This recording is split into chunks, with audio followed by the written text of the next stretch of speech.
Bem-vindos a mais um Astronomia ao Meio-Dia. Obrigado pela presença. Hoje a gente tem o prazer de receber a professora Cecília Quirente. A Cecília fez a graduação e a pós-graduação aqui no Instituto de Física da USP, faz doutorado na Alemanha e atualmente ela é professora na Universidade Federal do ABC, especialista em relatividade geral, e hoje ela vai nos falar então sobre buracos negros e ondas gravitacionais. Obrigado. Ok, obrigada, Rubens. Bom, pessoal, eu gostei muito de receber o convite para vir falar aqui para vocês. É sempre divertido voltar para a USP. Eu tenho a impressão de que se eu ligar o meu carro e deixar ele ir sozinho, ele vem para a USP direto. Mas é a primeira vez que eu faço um seminário assim, mais, não é divulgação, porque obviamente vocês já passaram desse nível, certo? Mas é um seminário mais informativo e menos técnico a respeito do meu trabalho. Então, eu vou falar de buracos negros e ondas gravitacionais, vou tentar juntar essas duas coisas, vou tentar explicar umas coisas divertidas a respeito do meu trabalho para vocês. Antes de eu começar, eu quero só ter uma ideia de quem é a minha plateia aqui. Pessoal, por favor, levanta a mão quem é do IAG. Quem é da física? Quem é de algum outro lugar? Ok, tá certo. Então, vamos lá. Então, primeira coisa, eu vou falar um pouco de candidatos a buracos negros. Por que candidatos a buracos negros? Vai ficar mais claro à medida que a gente avançar no seminário. Mas existem vários objetos astrofísicos que a gente interpreta como sendo buracos negros. Nós temos muitas indicações de que eles sejam buracos negros. Se eles não forem buracos negros, eles forem alguma outra coisa, vai ter que ser alguma coisa muito exótica, tá certo? Mas então o que a gente considera que são buracos negros? Em evolução estelar, o pessoal do IAG tem uma matéria da graduação aí de astrofísica estelar, onde vocês podem aprender mais a respeito desse assunto. A gente aprende que dependendo da massa inicial da estrela, o estágio final de evolução dessa estrela pode ser um buraco negro. Ok.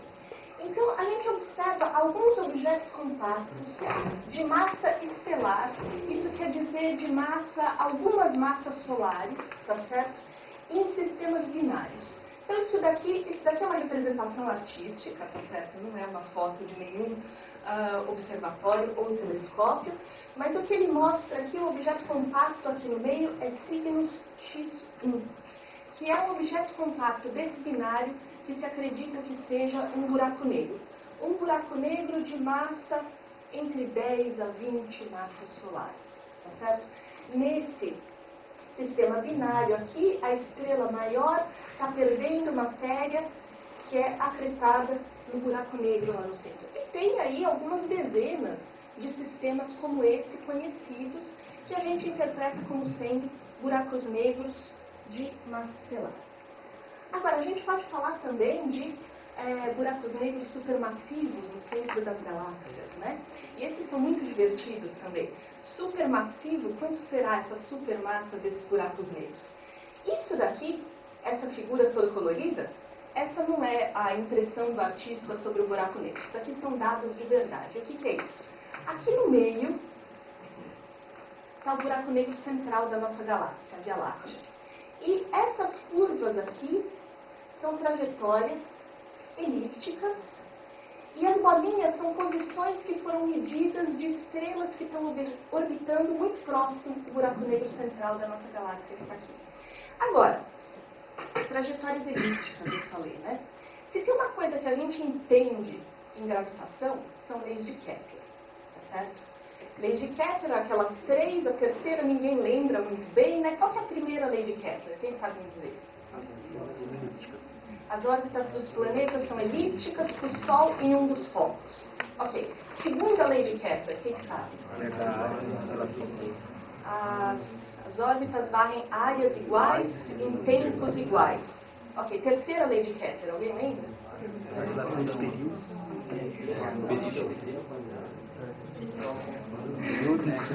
O pessoal do IAG aqui, né?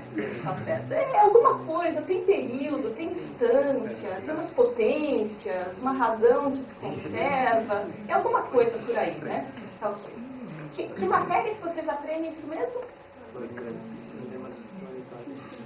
Alguma que ou ainda não foi ou que já foi faz tempo. Tá bom. quê? Mas eu estou falando disso porque essas órbitas, isso daqui é problema de Kepler.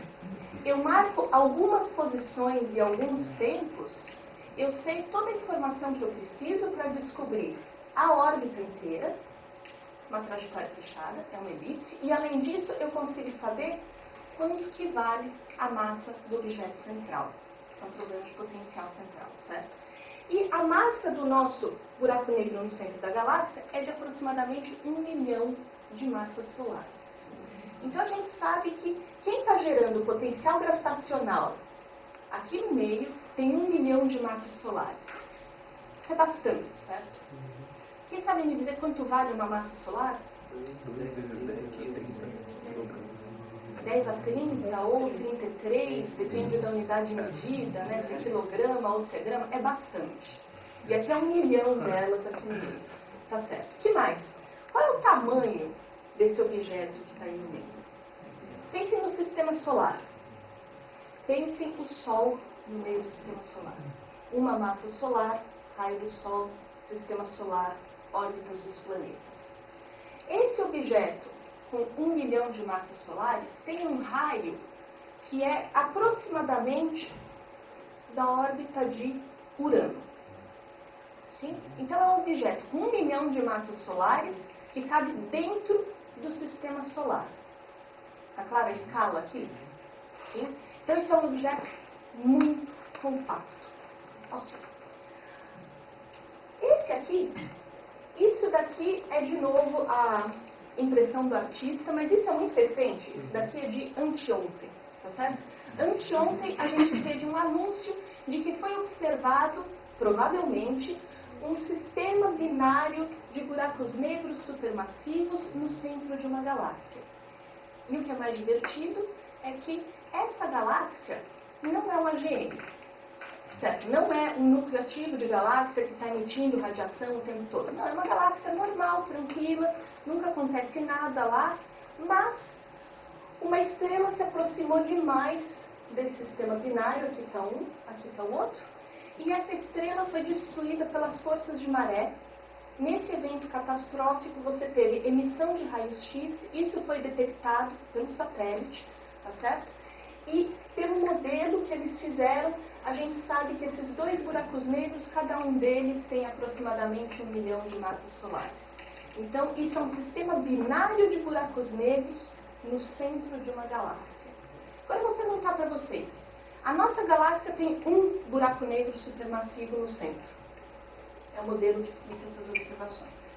Como é que essa galáxia aqui tem 2 buracos negros supermassivos no centro? Colisão entre galáxias. Sim? Veio um de cada uma. E o que vai acontecer com esses 2 buracos negros supermassivos? Eles vão colidir? Vão se fundir. Vão se fundir? Por quê?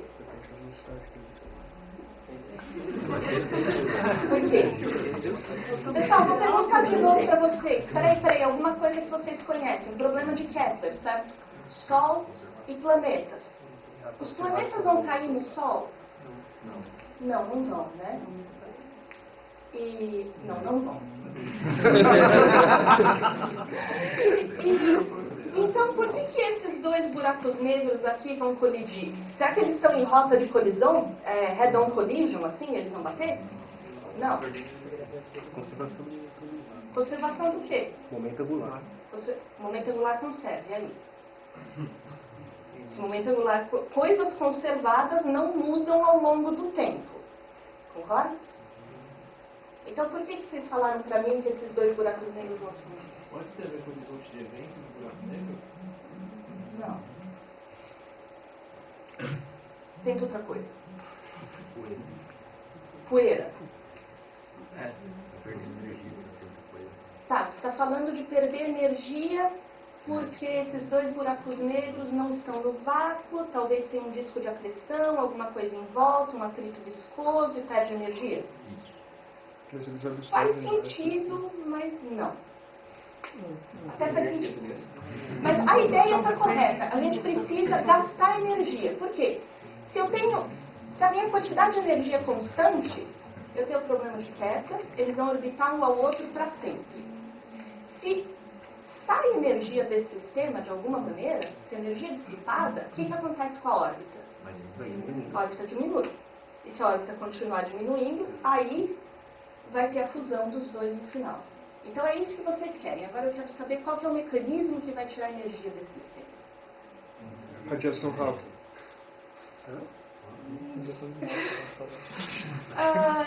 Não. Mas a gente vai chegar lá. Então, para vocês pensarem nessa pergunta, o que está roubando energia desse sistema para esses dois buracos negros se fundirem em aproximadamente 2 milhões de anos? Isso vai acontecer. Daqui a pouco a gente volta nessa pergunta. Ok. Para responder essa pergunta, a gente vai precisar da teoria da relatividade geral, que o Rubens foi muito simpático em dizer que é a minha especialidade, certo? Agora, a teoria da relatividade geral, ela está quase inteira aqui nessa equação, ou equações, as equações de campo de Einstein. E agora, eu tenho um problema aqui para vocês, certo? O problema é que eu não tenho como explicar essa equação, porque relatividade geral é um negócio muito divertido, muito legal de trabalhar. Mas para começar a trabalhar com relatividade geral, a gente precisa literalmente levar uma tijolada na cabeça de um negócio chamado geometria diferencial, que é outra matemática, outra coisa, é tudo diferente daquilo que vocês já viram. Tem algum matemático na plateia? Mais ou menos. Ok. Já fizeram geometria diferencial? Sim? Não? Ok. Depois vocês falam com eles. Outras, eu coloquei aqui, quem assistiu as bicicletas de Belleville? Alguns, né? O filme é de 2003, então faz muito tempo já, né? Mas na primeira cena de abertura desse filme, vocês vão conseguir ver aqui embaixo. Vocês estão vendo o que está escrito? Pois é, bizarro, né? Sim. Não tem muita explicação por quê. Parece que o diretor achou essa equação legal e resolveu colocar na abertura de desenho. Não tem a ver com a história, não tem a ver com nada. Mas eu sempre achei muito divertido. Agora, uma referência mais confiável do que as bicicletas de Belleville a respeito de relatividade geral é esse livro aqui, o Gravitation, do Mr. Tony Wheeler, conhecido como A Lista Telefônica, ou A Bíblia Negra, certo? E tudo que vocês quiserem saber a respeito, ou quase tudo, vocês vão conseguir ver lá. Tá bom. Agora, o que eu quero dizer com essa história de geometria, né? A gente começa com as coisas fáceis, porque a gente sempre fica feliz de ver num seminário as coisas que a gente entende, certo? São poucas, é só no comecinho, mas a gente fica feliz de reconhecer algumas coisas. Então aqui, plano cartesiano, distância entre dois pontos, isso todo mundo sabe fazer, certo? Desde o colégio todo mundo sabe fazer. E daí vocês fizeram geometria analítica aqui no primeiro ano da faculdade, vocês trabalharam com geometria em 3D. Sim, não muda nada. Daí vocês fizeram depois álgebra linear e vocês descobriram que vocês podiam passar por um espaço de n dimensões e não mudava nada, certo? Agora eu quero fazer uma pergunta diferente. Esse espaço aqui é 2D. A superfície de uma esfera também tem 2 dimensões? Sim ou não? Sim? Todo mundo concorda?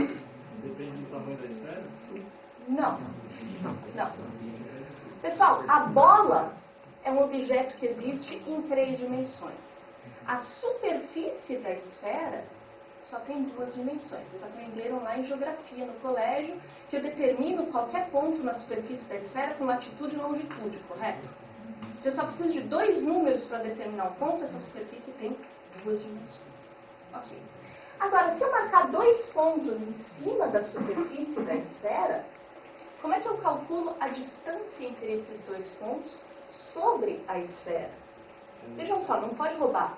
Eu não quero a posição XYZ desse e XYZ do outro e calcular a distância entre eles. Não. Eu quero a posição latitude e longitude desse, latitude e longitude desse, e eu quero a distância entre eles. Tá claro a pergunta? Sim? Levanta a mão quem sabe a resposta. Pessoal, o que vocês aprendem de cálculo 2 hoje em dia, hein? Pessoal, a distância não aprendem, né? Pessoal, a distância, aqui eu calculo desse jeito. Estou calculando a distância quadrado para não escrever a raiz quadrada, certo? Aqui nesse caso, a distância que eu vou calcular, ela depende do raio da esfera e ela depende dos dois ângulos, tá certo? Ganhe uma bala que no fim do seminário me mostrar uma dedução dessa fórmula aqui. Já anotaram? Pode mudar? Agora, aquilo era em 2 dimensões. Eu quero trabalhar com um espaço-tempo que é um espaço em 4 dimensões. Vocês já fizeram álgebra linear, acredito, já perderam medo de dimensões elevadas. E 4 dimensões, de qualquer maneira, é um negócio muito intuitivo. Porque eu tenho 3 dimensões de espaço, largura, altura, profundidade, e uma de tempo. Tá certo? Agora, o que acontece? Vou falar aqui a princípio do espaço-tempo de Minkowski. Isso não é relatividade geral, isso é relatividade restrita ainda. Tá certo? E como é que eu calculo a distância entre 2 pontos no espaço-tempo de Minkowski? Falei, eu tenho x, y, z e tempo. Assim é que eu calculo a distância entre 2 pontos no espaço-tempo de Minkowski. Alguém pode falar, mas por que o tempo tem sinal contrário? Tempo é distância? Não. O tempo tem que ser diferente. Não consigo deduzir tudo aqui com vocês, tá certo? Mas isso daqui já é um espaço diferente. Sim? E aqui eu uso o tempo com o sinal contrário dos outros e eu tenho estruturas muito divertidas. Eu peguei essa figura porque ela é mais fácil de entender e essa figura é a mesma coisa que essa, só que essa daqui é mais bonita. Então eu não consegui escolher entre as duas, essa é mais bonita de ver, mas eu vou explicar nessa daqui. Quem entender essa, entende a outra também. Então vamos supor que eu esteja aqui e agora nesse diagrama. Tudo que está aqui para baixo é o que aconteceu no passado. Vejam, o tempo decresce para cá, é o que aconteceu no passado e pode me influenciar aqui. E tudo que está aqui para cima é o que pode ser influenciado pelo que eu fiz aqui. Isso é a estrutura de cones de luz que dá a causalidade do espaço-tempo. Ok?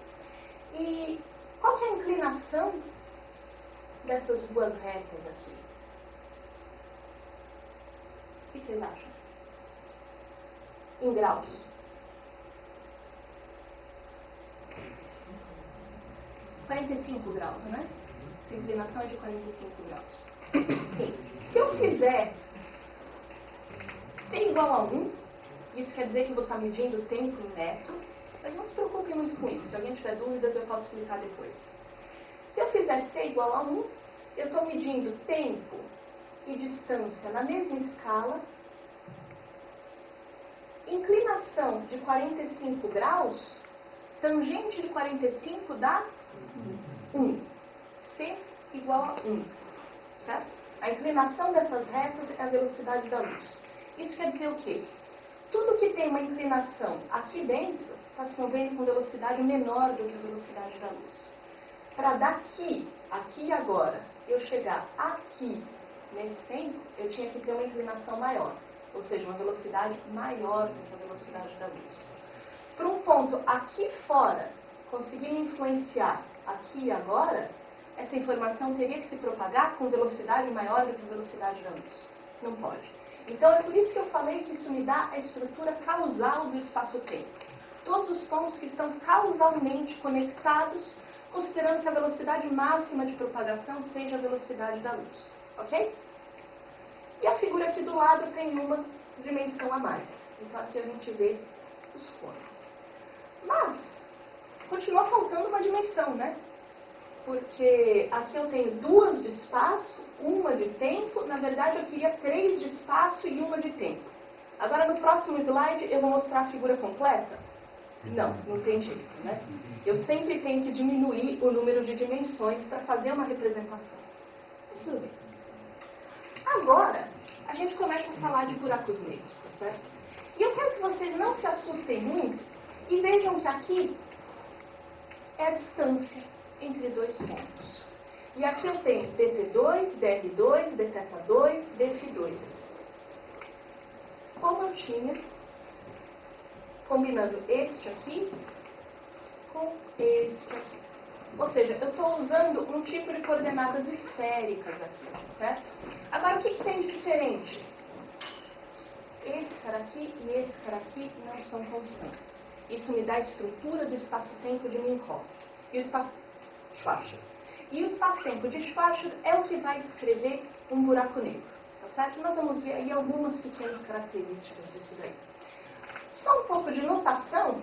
Essa equação grandona aqui, eu posso escrever dessa maneira pequenininha aqui, simplificada, onde eu assumo que índices repetidos em cima e embaixo são somados, então tem uma notação de soma aqui.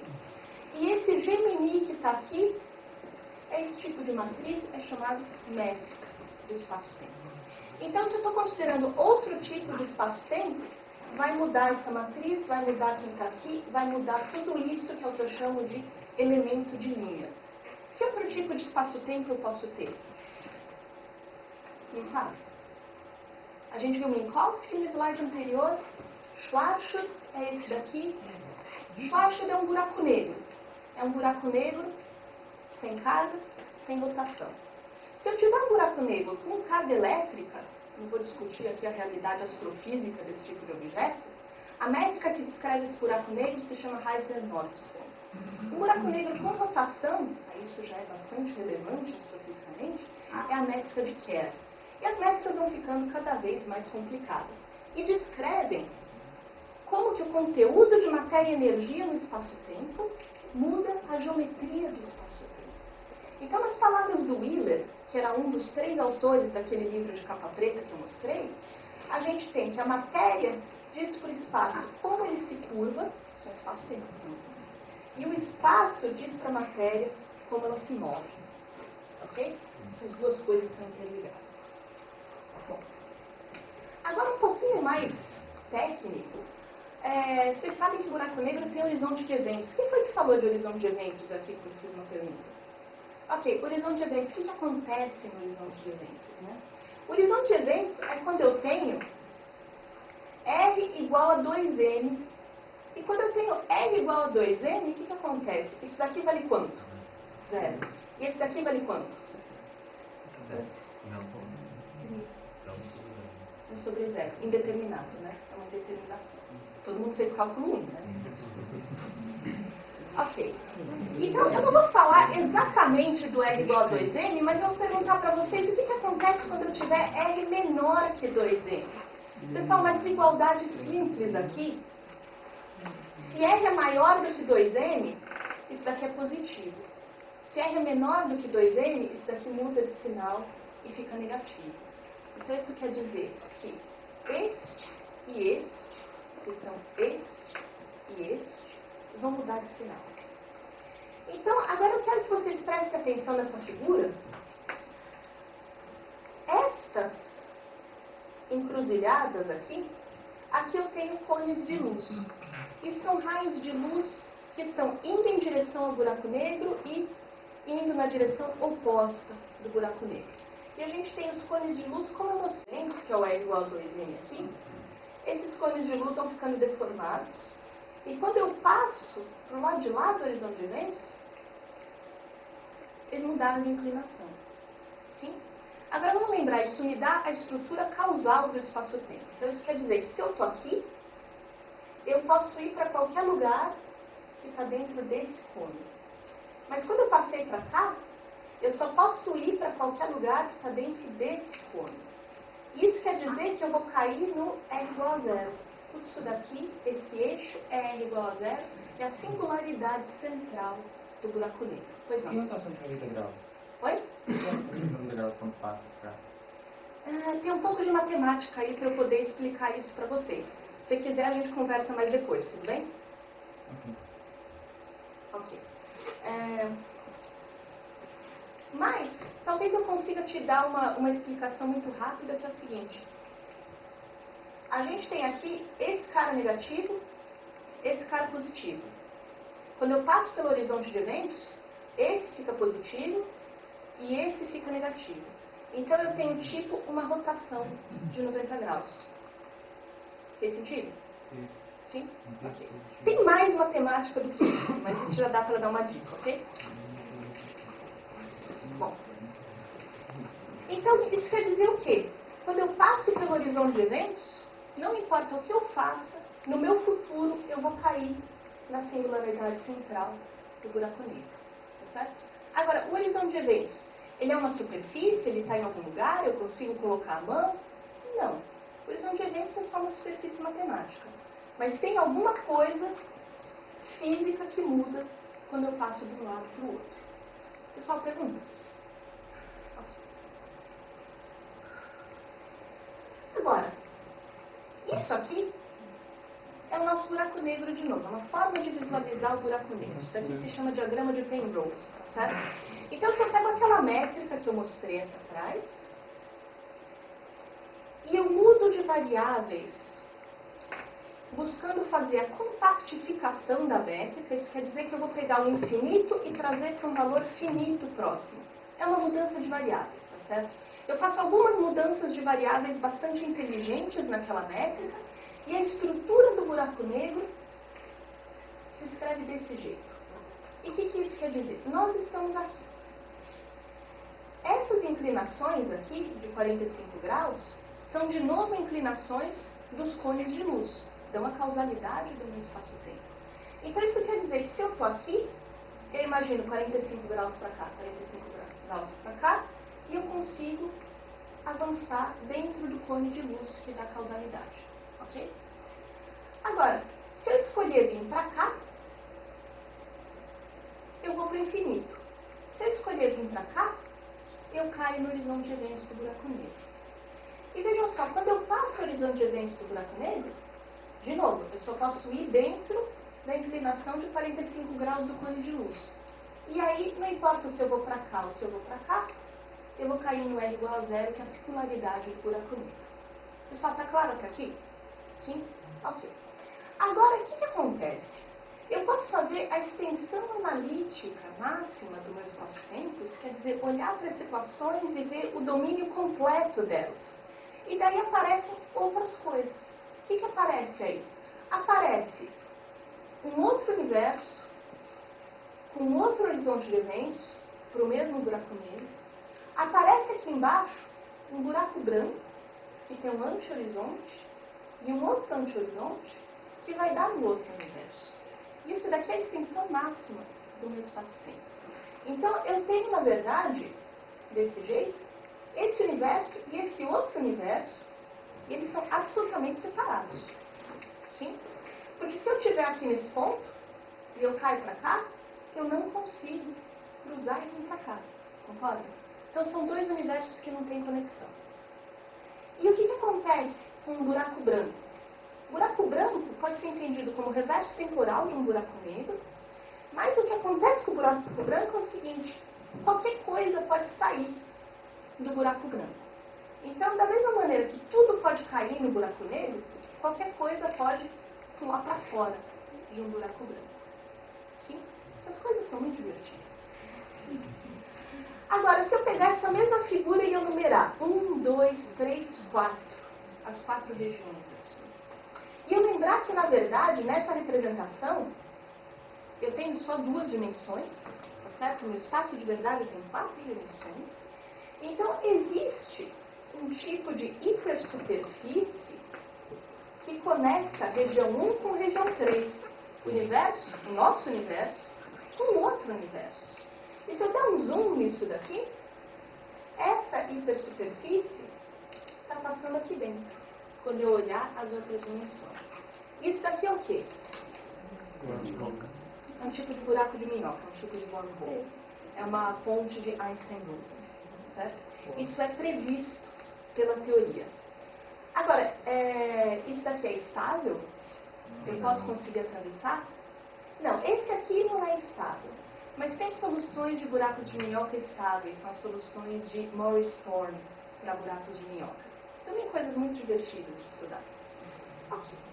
Agora que a gente viu tudo isso, a pergunta que eu faço para vocês é, tudo isso existe de verdade? horizonte de eventos, buraco de minhoca, buraco branco, singularidade central, tudo isso existe. Lá no começo eu mostrei para vocês os nossos candidatos a buracos negros, certo? São objetos muito compactos que, com a física padrão que a gente tem que ser explicados como sendo buracos negros. Só que se eu vou olhar ali nas equações da teoria, eles têm todas essas propriedades muito esquisitas. E tem outros problemas mais complicados também, né? Tem paradoxo de informação, tem um monte de coisas. Então a gente se pergunta, aqueles objetos realmente parecem muito buracos negros. Mas são buracos negros como a teoria prevê, com todas essas características estranhas? Bom, tem gente que tenta dar a volta no problema, né? Eu posso tentar explicar esses candidatos a buracos negros de alguma outra forma, fazendo outras sugestões, mas aí eu tenho que mudar um pouco a teoria, eu tenho que fazer modelos mais exóticos, eu tenho que tentar inventar alguma outra coisa. Se eu disser, não, eu acho que na natureza não existem horizontes de eventos, não existem singularidades, não tem buraco branco, então eu tenho que mudar alguma coisa na teoria, tá certo? E tem um monte de alternativas que o pessoal trabalha. E é claro, tem o problema da gravitação quântica, né? Existe gravitação quântica? Por enquanto ainda não. Sim, tem muita gente trabalhando nisso, mas por enquanto a gente não sabe que forma vai ter a gravitação quântica e o que isso vai modificar nos resultados. Então, eu quero falar rapidinho para vocês de um modelo desses alternativos que existe. São gravastares. Isso daí vem de Gravitational Vacuum Condensate Star. E a ideia é a seguinte, eu tenho uma estrela colapsando, na teoria padrão vai virar um buraco negro, mas quando ela está colapsando acontece uma transição de fase, leia-se, mágica. Sim? Da onde vem a mágica? Da teoria de gravitação quântica que a gente ainda não tem. Então o pessoal que inventou isso daí pode fazer qualquer coisa, certo? Mas não, eles estão trabalhando de verdade nesses modelos e estão tendo um monte de resultados e desenvolvimentos interessantes. Mas, então, mágica. Transição de fase no colapso gravitacional da estrela.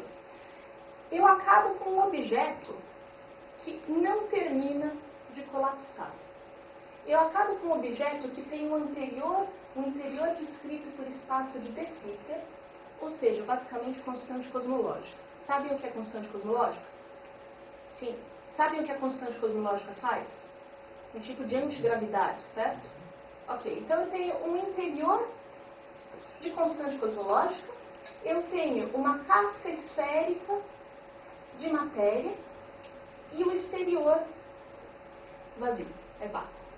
Então, por que esse objeto não colapsa? Porque o interior tenta fazer ele expandir. A casca tenta fazer ele colapsar. E isso fica em equilíbrio. Sim? Então a gente tem aqui, pequenininho nesse canto, o que é a equação de estado? No interior eu tenho P igual a menos ρ, constante cosmológica. Na casca eu tenho P igual a ρ. Isso é matéria comum, mas ultrarrelativista. E fora P igual a ρ igual a zero. Desculpa, P é pressão, ρ é densidade. Todo mundo entendeu isso, né? Okay. Bom, e se eu olhar um buraco negro estaria aqui. Essas soluções, vocês vejam que elas se aproximam tanto quanto eu quiser de um buraco negro. Então, se eu olhar de fora, isso parece um buraco negro. Sim? Não tem horizonte, não tem singularidade, parece muito mais uma estrela do que um buraco negro. Mas se eu olhar de fora, eu vejo um objeto quase tão compacto quanto um buraco negro. Então, esse é um modelo desse. Okay. Agora, a gente pode se perguntar, né? Então, como é que eu vou saber, se eu observar esses objetos, o que eles são? Qual teoria que eles seguem? É um buraco negro, é um gravastar ou é alguma outra coisa mais esquisita? E aí tem vários jeitos da gente estudar isso, e um deles, e talvez o mais certo, é usando ondas gravitacionais. Ondas gravitacionais são previstas pela teoria, e o que elas são? Onda eletromagnética, luz, todo mundo sabe o que é, certo? o que são? São campos elétricos e magnéticos oscilantes se propagando, inclusive no vácuo, com a velocidade da luz. Sim? Ok. Ondas gravitacionais são oscilações do quê? Do espaço-tempo. Sim? Essa coisa que a gente não consegue entender muito bem, oscila. Então imaginem como se fosse a grade do espaço-tempo e eu tenho uma onda que se propaga aí. Ok, se propagam também no vácuo, se propagam também com a velocidade da luz. E a gente consegue calcular que a amplitude esperada de uma onda dessas, de um processo astrofísico razoável, chegando aqui na Terra, vai ter amplitude extremamente pequena. Então isso quer dizer o seguinte, se passar uma onda gravitacional na minha régua, e ela tem um comprimento H, ela vai mudar de tamanho, a régua muda de tamanho, por um comprimento ΔH. Tá claro? Tudo vai mudar de tamanho quando passar a onda gravitacional, porque o espaço-tempo oscilou. Tá claro para vocês? Ok. E se eu calcular percentualmente quanto é esse ΔH pelo H? Gente, é 10 a menos 20. Sim? Então vocês podem fazer umas contas aí de qual vai ser o tamanho disso daí. Tá certo? É muito pequeno. Então, isso quer dizer que é um problema de engenharia fenomenal fazer a detecção direta das ondas gravitacionais. Algum politécnico? Pessoal, é uma engenharia muito legal que está sendo desenvolvida nos detectores de ondas gravitacionais. De verdade, é fantástico. Ok, agora, ondas gravitacionais existem mesmo? Essa coisa aqui? Bom, existem. Prêmio Nobel de Física de 93, tá certo? Inclusive, eu fiquei preocupada agora. Alguém aqui nasceu em 93? Alguém aqui nasceu depois de 93? Jesus. Ok. Mudar de assunto agora.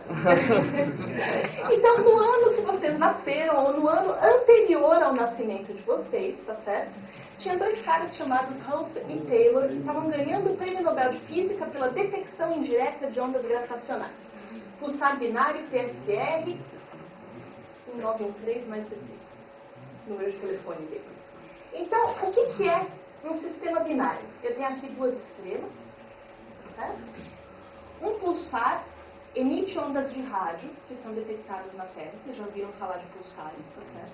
São extremamente precisos, são relógios muito precisos. E tem esse efeito de farol, né? A gente vê o sinal do pulsar quando ele vira na nossa direção. Ok. E é por isso que é extremamente preciso e periódico. Porque isso daqui é um probleminha de Kepler. Sistema de dois corpos. A gente sabe calcular. Agora, o que acontece e que é possível medir, isso daqui é o desvio do periastro. Pessoal do IAG, o que é o periastro?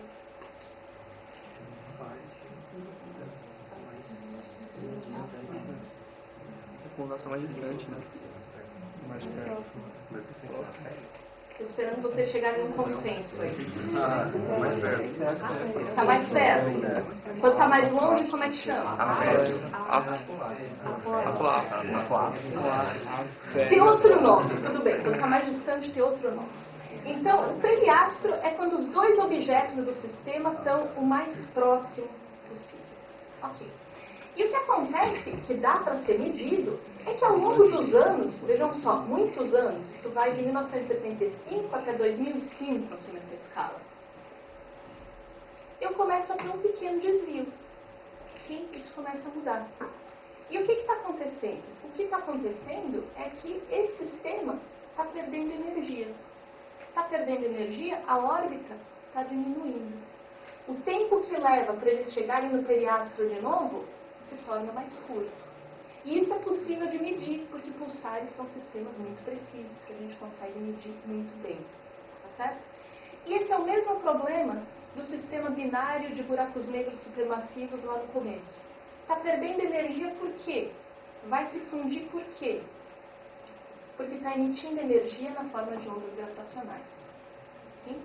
de maneira muito aproximada, vocês já viram ou vão ver em eletromagnetismo que uma carga elétrica acelerada emite radiação eletromagnética. Uma massa acelerada emite radiação gravitacional, ondas gravitacionais. Agora, com amplitude muito pequena. E tem aqui um outro detalhezinho técnico. Para emitir ondas gravitacionais, eu preciso de momento de quadrupolo. Só um detalhe técnico. Posso falar mais a respeito se alguém quiser depois. Bom, então aqui, esse é um desenho do meu sistema binário. Emite ondas gravitacionais. Essa órbita está diminuindo. E aqui estão, os pontos são os dados. E a curva é a previsão da relatividade geral. E, sinceramente, no meu laboratório, eu nunca consegui um gráfico tão bonito, com pontos e a predição teórica. Quantos lábios vocês têm que fazer aqui? 5. Mais do que precisava. Na física, sim. Na física 6. Sim. Eu lembro. Por isso que eu virei física teórica. Agora, vocês podem dizer, mas está bonito assim também, sem barra de erro, é fácil, né? Tudo parece bonito sem barra de erro. Mas agora eu vou falar para vocês, tem barra de erro. A barra de erro é menor do que o tamanho do ponto nesse gráfico. Não é fácil ganhar o prêmio Nobel, certo? Os dados são muito bons. Agora veja um detalhe interessante, prêmio Nobel de 93. Tem edição em 93? Não tem. Não tem. Pois é. Eles estavam muito ocupados fazendo outras coisas, né? Então aquilo foi a primeira detecção indireta de ondas gravitacionais. Vamos falar rapidinho de uma outra detecção indireta de ondas gravitacionais. Talvez vocês tenham ouvido falar disso daí. Foi 17 de março, faz o que? Um mês. A detecção do modo B da polarização da radiação cósmica de fundo. Quem ouviu falar dessa notícia? Apareceu até no jornal, né? Era divertidíssimo ver no jornal o repórter tentando explicar o que era aquilo. Bom, então, muito rapidamente. Radiação cósmica de fundo. Ok. Essa radiação é emitida em quê?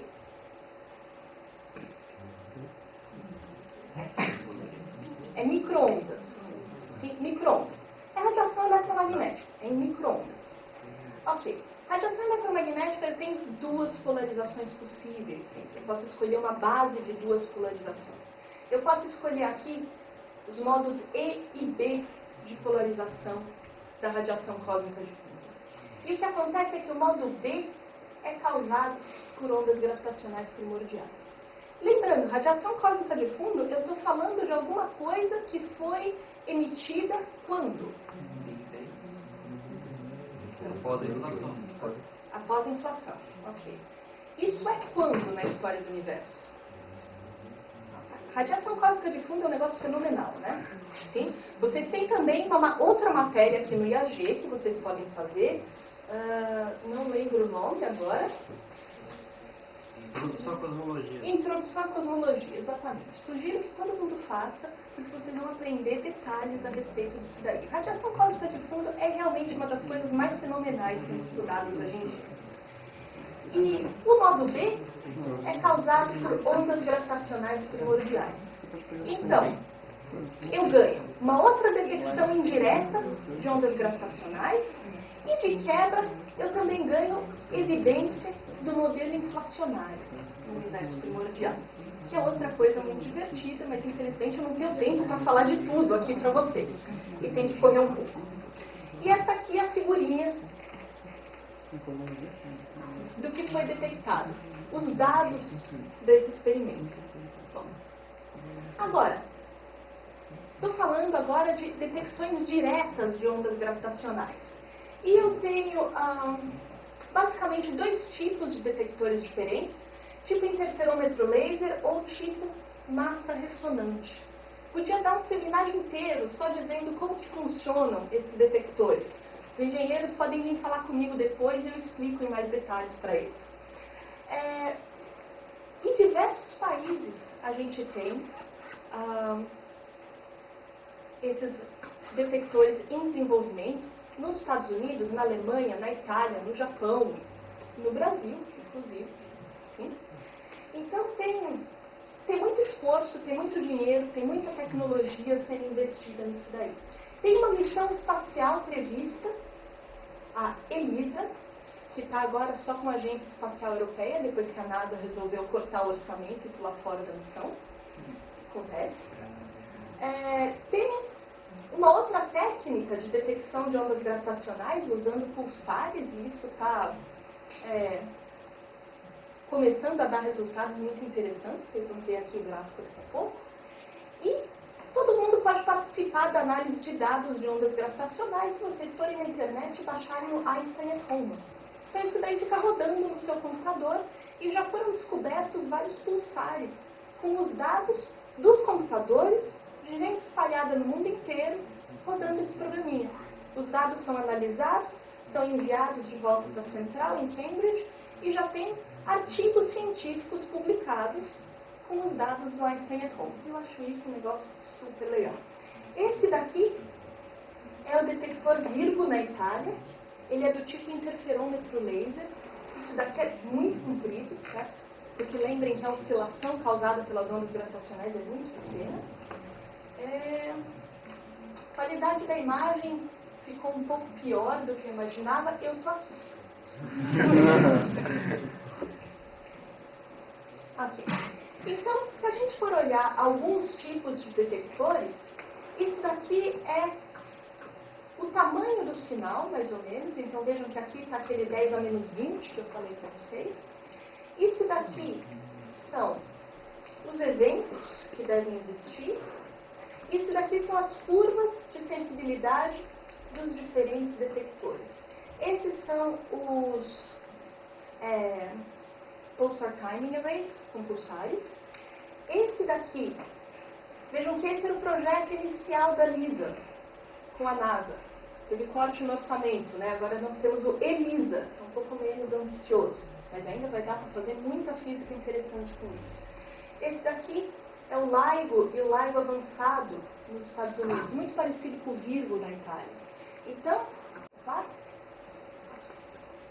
Agora, o Brasil também tem um detector de ondas gravitacionais sendo desenvolvido, é o Mário Schemberg.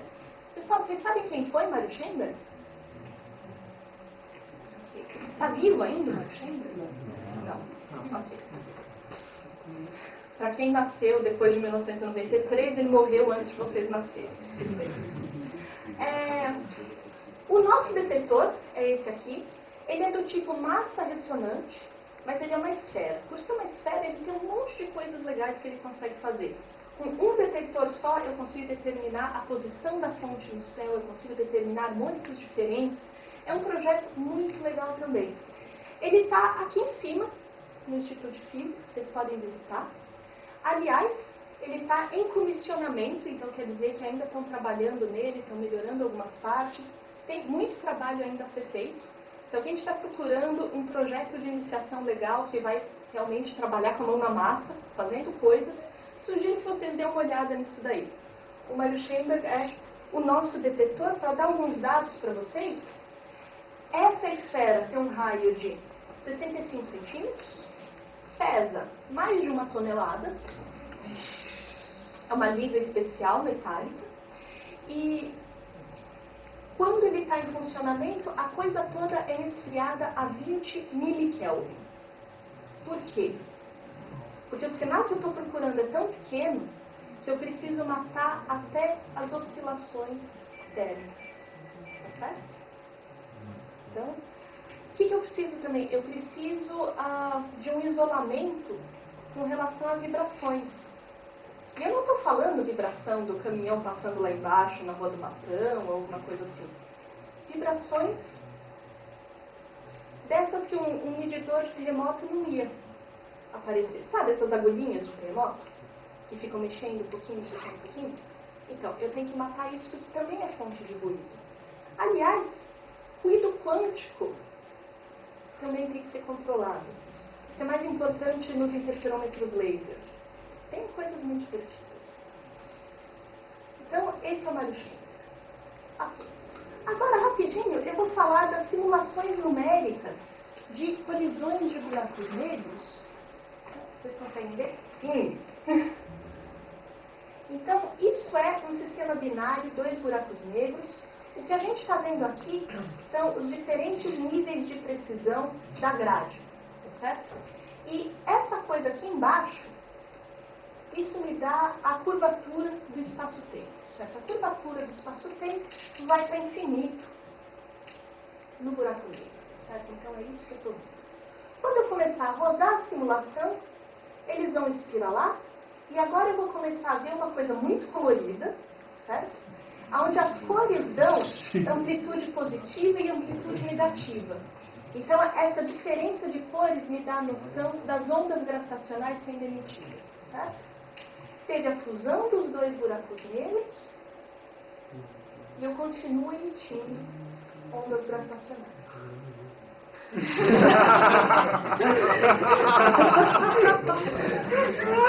Dá para fazer simulações extremamente coloridas e modésticas.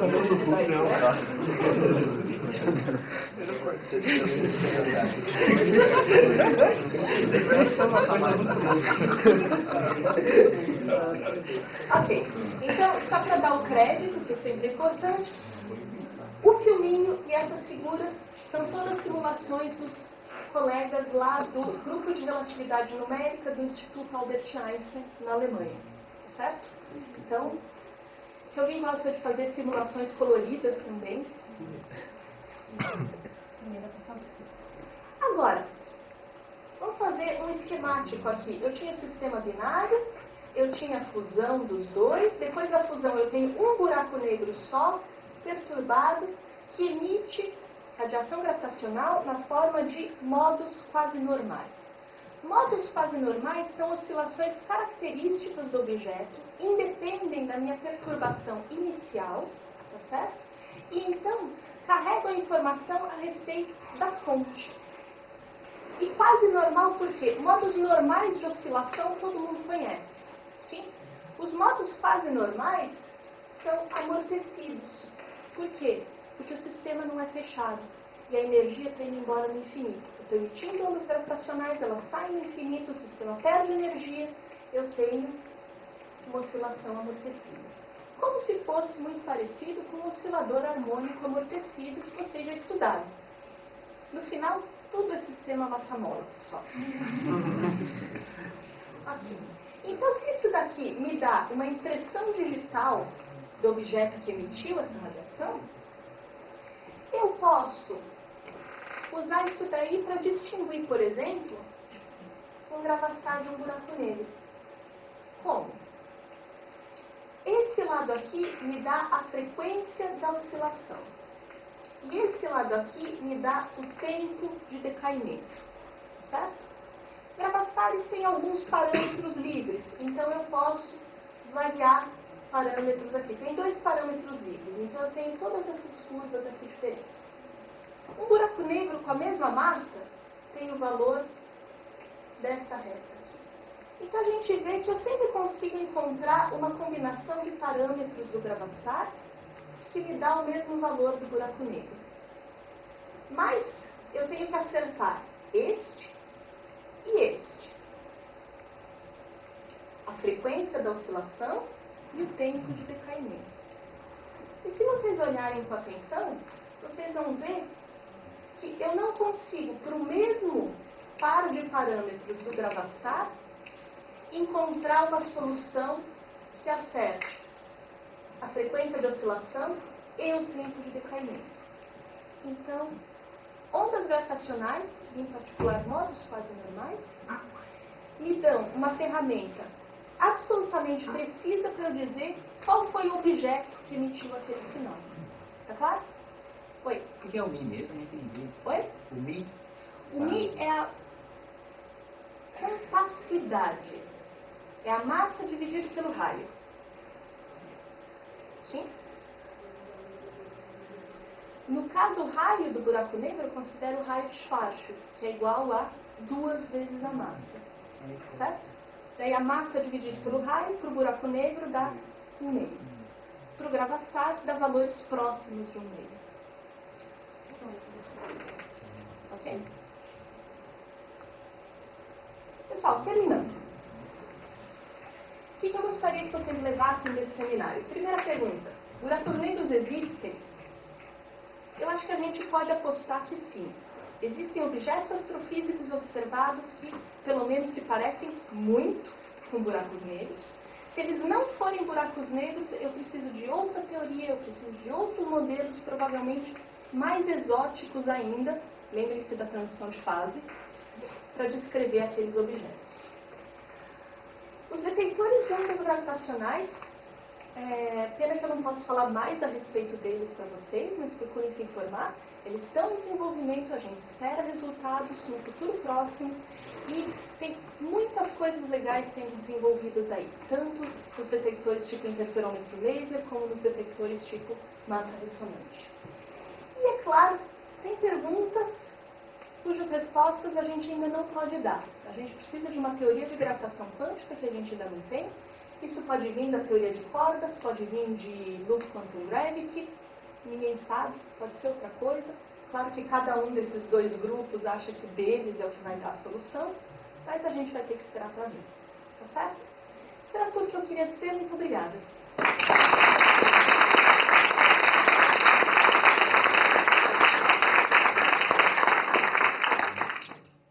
E o que desacelera o buraco negro? Para eles se chocarem? A emissão de ondas gravitacionais. Ondas carregam energia e carregam momento Mas se eu não angular me engano, também. não falaram isso? Oi? Eu teve duas pessoas que falaram isso? Aqui na frente eu escutei alguém falando radiação de Hawking, que é outra coisa muito diferente. Sim? Se falaram aí no fundo, desculpa, na hora eu não escutei. Oi? Eu estou torcendo para buracos negros existirem, claro. Eu também. Mas tem um problema físico bem estranho, que eu acho que eu nunca vou conseguir chegar no horizonte dos eventos. Eu acho que eu vou demorar tempo infinito para chegar até o horizonte dos eventos por causa do gradiente gravitacional. Uhum. Então, como um buraco negro pode fisicamente existir se ele nunca vai conseguir passar o horizonte do evento, porque vai demorar tempo infinito para fazer isso? Ok, vou tentar explicar aqui algumas coisas. A métrica de Schwarzschild que eu mostrei para vocês descreve um buraco negro eterno, que sempre existiu, sempre vai existir e nunca vai mudar. Agora, a gente imagina um buraco negro aparecendo no colapso gravitacional de uma estrela. Então aí eu tenho uma métrica um pouco diferente que descreve isso daí. Se eu estou do lado de fora, vendo a estrela colapsar e virar um buraco negro, o que acontece é o seguinte, a luz sofre um redshift gravitacional por causa da curvatura do espaço-tempo. Sim? E quando eu tenho a criação do horizonte de eventos, esse redshift gravitacional cresce muito. Sim? Então, essa luz, ela acaba não me atingindo mais. Então, o que eu quero dizer é o seguinte, a estrela está lá colapsando. Eu estou observando o colapso gravitacional da estrela que vai virar um buraco negro. Ela começa a ficar cada vez mais avermelhada, cada vez mais fraca e meio que não termina. Agora, meio que não termina por quê? Eu não estou conseguindo ver isso por causa do redshift. Mas o colapso termina. Existe sim a criação de um buraco negro. A mesma coisa, se o astronauta está caindo no buraco negro, você tem o astronauta, bom, primeiro sendo puxado pelas forças de maré. Segundo, ficando cada vez mais avermelhado e fraquinho por causa do redshift. Você não vê o astronauta caindo, mas ele cai em um tempo finito. No tempo próprio dele, ele cai. Sim? Porque aí você tem que tomar cuidado com a diferença de referencial. Se a gente volta lá no espaço de Minkowski, lá no começo, relatividade restrita vocês têm quando? Física 2? Transformações de Lorentz? Introdução em 2 e eu lá mesmo em 4. Ah, tá. Ok. Bom, aí com mais detalhes, sim. Mas eu só preciso pensar, por enquanto, em transformações de Lorentz e diferenciais diferentes, certo? Então, eu sei que tem dilatação do tempo e tem contração do espaço. Então, o que eu vejo no meu referencial em repouso é diferente do que acontece no referencial próprio que está em repouso com o cara que está caindo no buraco negro. Então, no meu referencial, buracos negros não existem. Mas no referencial do buraco negro... Eu Eu acho que essa afirmação não é muito exata. Ok? Mas a gente pode conversar mais a respeito. Pessoal, mais perguntas? Como é que funciona o detector a laser que você falou no finalzinho? O detector laser. Eu vou voltar aqui na figurinha, que é só um pedaço. Mas então aqui a gente está vendo um cano comprido. Certo? Existe outro que faz 90 graus com ele. Okay? Então, em algum lado, vocês vão trabalhar com um padrão de difração. Sim? Vocês têm um laser, passa numa rede de difração, vocês têm o padrão de difração. Ok. Se eu tenho dois lasers e eles se cruzam no ponto, existe um certo padrão de interferência causado pelos dois lasers. Se você acertou um vale com vale, ou sim, existe um padrão de difração. Se passar uma onda gravitacional aí, ela vai mudar os comprimentos em uma determinada direção. E esses dois lasers fazem 90 graus. Então vai mudar um sentido aqui. O padrão de interferência onde eles se encontram vai sair do lugar. Então essa é a ideia do interferômetro laser. Sim? Os detectores tipo massa ressonante é exatamente o que o nome diz. Eu tenho uma massa, passa a onda gravitacional, isso oscila, e eu tenho aí algum sistema para amplificar essa oscilação e conseguir medir. Sim? Mais perguntas? Oi. No gravastar, quando está acontecendo esse colapso e tem uma força impedindo, a troca de polarização seria da própria gravitação? Ou seria outro tipo?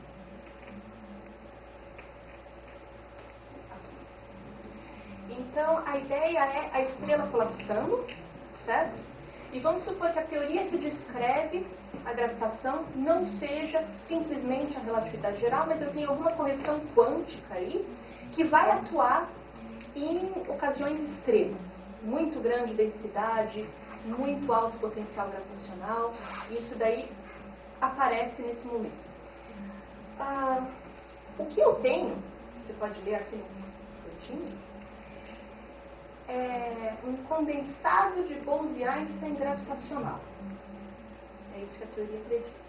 Então, essa transição de fase seria no próprio espaço-tempo. A matéria da qual a estrela é feita é matéria comum. Essa matéria não muda. Essa matéria vai formar essa casca de matéria aqui fora. Mas seria, então, o espaço-tempo no interior da estrela que passa por essa transição de fase e forma esse condensado de Bose-Einstein gravitacional com essa constante cosmológica. Ok? Pessoal, mais alguma pergunta? Oi. Para a emissão de Você uma de onda... novo? De novo. Oi. Para a emissão de uma onda gravitacional, a massa ela tem que estar só caminhando no meio ou precisa de duas massas se aproximando e se afastando? Eu preciso de momento de quadrupolo para ter emissão de ondas gravitacionais. Alguém sabe me dizer o que é quadrupolo? O que é um dipolo? Tem dois polos e... O que é um monopolo? Um polo. Pessoal, uma carga. Sim? Um dipolo, eu tenho duas cargas. Pode ser uma antena? Existe antena tipo de dipolo? Sim? Tenho duas cargas separadas. Isso é um dipolo. Eu tenho um momento de dipolo. Ok. Quadrupolo, eu preciso quebrar essa simetria mais um pouco. Certo? Para quem já fez mecânica quântica, viu os harmônicos esféricos YLM, eu tenho que ter L igual a 2. Sim? Quem já fez mecânica quântica? Levanta a mão. Então vocês dois sabem do que eu estou falando. Okay. Os outros procurem no Google depois harmônicos esféricos e daí vocês vão ver as figurinhas. Tá bom? Então eu preciso ter momento de quadrupolo para ter emissão de ondas gravitacionais. Isso é um detalhe um pouco mais técnico. eu preciso de duas massas ou se eu sair correndo na minha bicicleta eu vou emitir onda gravitacional? Não. Eu posso ter uma massa só, certo? Veja só, eu te mostrei aqui na figurinha que...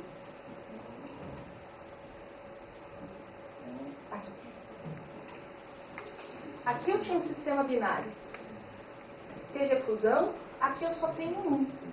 Esse buraco negro que sobrou ainda está emitindo ondas gravitacionais. Por quê? Porque ele está perturbado. Sim? E essas perturbações têm momento de quase quatro. Ok? Veja, uma perturbação radial, que seria o buraco negro pulsar radialmente, não emite ondas gravitacionais. Ok?